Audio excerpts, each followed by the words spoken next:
السلام علیکم ورحمۃ اللہ وبرکاتہ۔ تمام تعریفات اس اللہ وحدہ لا شریک کے لیے ہے جس نے ہمیں اشرف المخلوقات بنا کر اس روئے زمین پر بھیجا۔ اس کے بعد لاکھوں کروڑوں درود و سلام محمد صلی اللہ علیہ وآلہ وسلم پر۔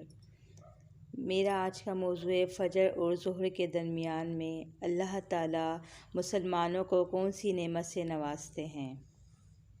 سیدنا ابو ہریرہ رضی اللہ تعالیٰ عنہ روایت کرتے ہیں کہ رسول اللہ صلی اللہ علیہ وآلہ وسلم نے فرمایا، 5 نمازیں ان گناہوں کو جو ان نمازوں کے درمیان ہو مٹا دیتی ہیں، اور اسی طرح ایک جمعہ دوسرے جمعے تک کے گناہوں کو مٹا دیتا ہے، جبکہ کبیرہ گناہوں سے اجتناب کیا گیا ہو۔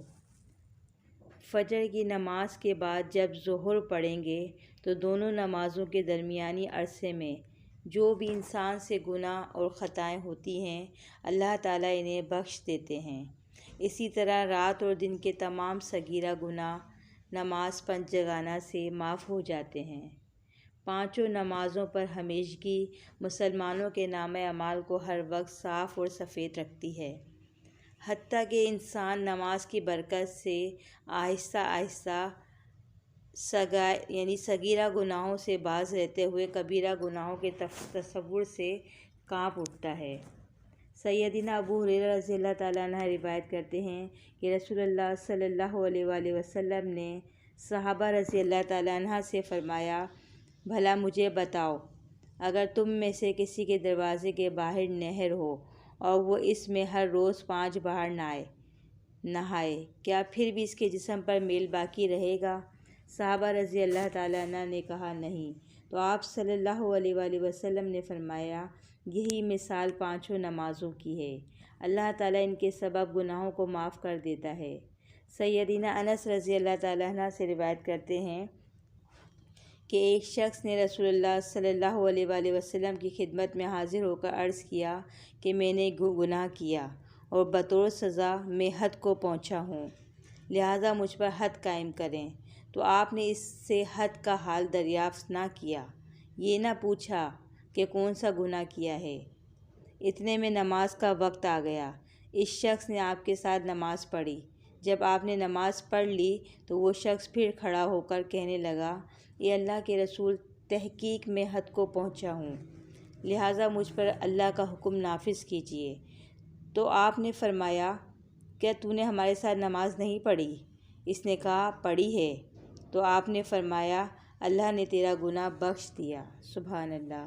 اللہ کی رحمت اور بخشش کتنی وسیع ہے کہ نماز پڑھنے کے سبب اللہ نے اس کا گناہ، جسے وہ اپنی سمجھ کے مطابق حد کو پہنچنا کہہ رہا تھا، معاف کر دیا۔ معلوم ہوا کہ نماز گناہوں کو مٹانے والی ہے۔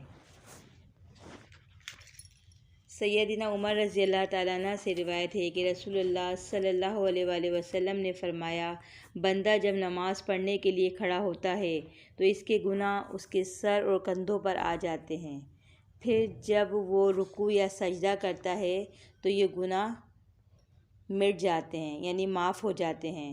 سیدنا عبادہ بن صامت رضی اللہ تعالیٰ عنہ سے روایت ہے کہ رسول اللہ صلی اللہ علیہ وآلہ وسلم نے فرمایا، اللہ تعالیٰ نے 5 نمازیں فرض کی ہیں، جس نے ان کے لیے اچھا وضو کیا، انہیں وقت پر ادا کیا، انہیں خشوع کے ساتھ پڑھا اور ان کا رکوع پورا کیا، تو اس نمازی کے لیے اللہ تعالیٰ کا عہد ہے کہ وہ اسے بخش دے گا، اور جس نے ایسا نہ کیا اس کے لیے اللہ کا عہد یعنی وعدہ نہیں ہے، چاہے وہ اسے بخش دے اور چاہے تو اسے عذاب دے۔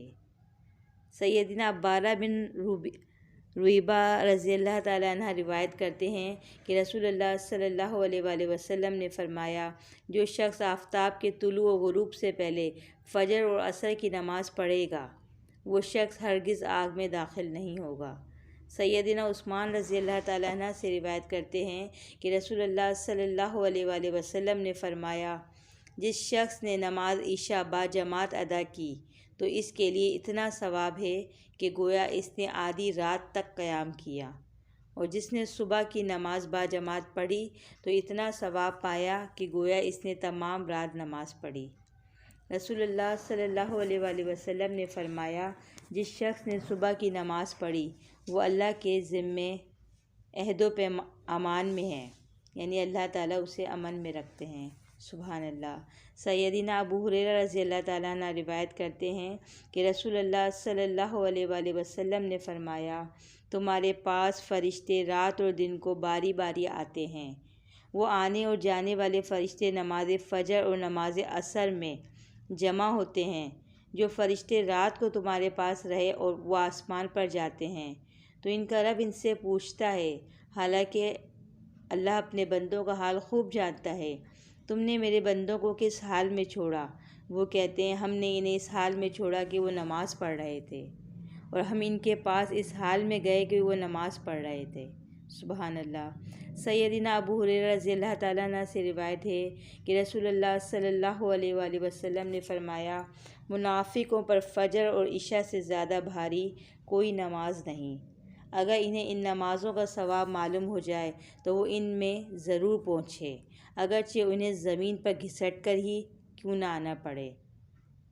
اگر پاؤں سے چلنے کی طاقت نہ ہو تو نمازوں کے ثواب اور اجر کی کشش انہیں زمین کے بل یعنی زمین پر گھسٹ کر چلنے پر مجبور کر دے، یعنی ہر حال میں وہ مسجد پہنچیں۔ نبی کریم صلی اللہ علیہ وآلہ وسلم کو نماز عصر اس قدر پیاری تھی کہ جب جنگ خندق کے دن کفار کے حملے اور تیر اندازی کے سبب یہ نماز فوت ہو گئی تو آپ کو شدید رنج پہنچا۔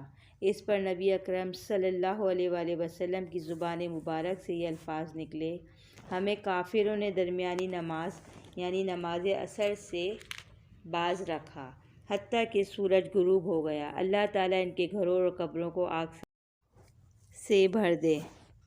السلام علیکم ورحمۃ اللہ وبرکاتہ۔